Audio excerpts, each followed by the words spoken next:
ഞങ്ങളുടെ മാവിലുണ്ടായ മാങ്ങയാണ് നിൽക്കുന്നത്. ചെറുതാണ്, പിക്കിളിന് പരുവത്തിലുള്ള മാങ്ങയാണ്.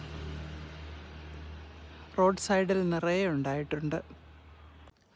ഇത് പേരയ്ക്കാണ്, അഥവാ ഗുവാവ. നാടൻ പേരയാണ്. നല്ല ടേസ്റ്റുള്ള പേരയ്ക്കാണിത്. കുറച്ചൊക്കെ ഞങ്ങൾ പറിച്ചു. ഇപ്പോൾ എല്ലാം വിളഞ്ഞു വരുന്നതേ ഉള്ളൂ. ചെറിയ ഇനം പേരയാണ്, ധാരാളം ഉണ്ടായിട്ടുണ്ട്. ഇന്നൊരു പേരയ്ക്ക പറിച്ചിട്ടുണ്ട്. ധാരാളം പേരയ്ക്ക ഓൾറെഡി പറിച്ചു കഴിഞ്ഞു. നല്ലതുപോലെ പഴുത്ത് കിട്ടി. ധാരാളം മാങ്ങയുണ്ട്. എല്ലാം റോഡ് സൈഡിലാണ് നിൽക്കുന്നത്.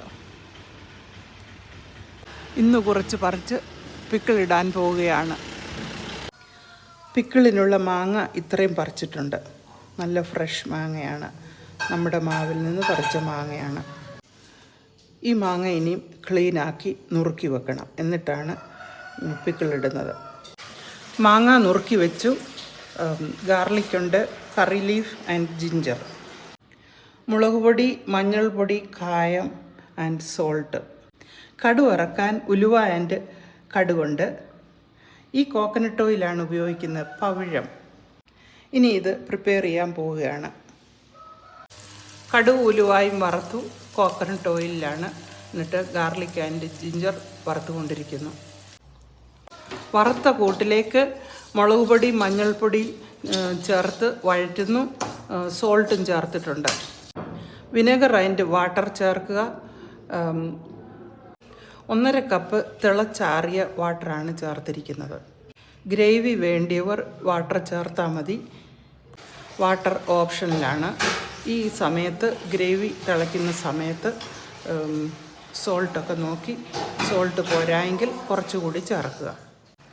ഗ്രേവി നല്ലതുപോലെ തിളപ്പിക്കുക.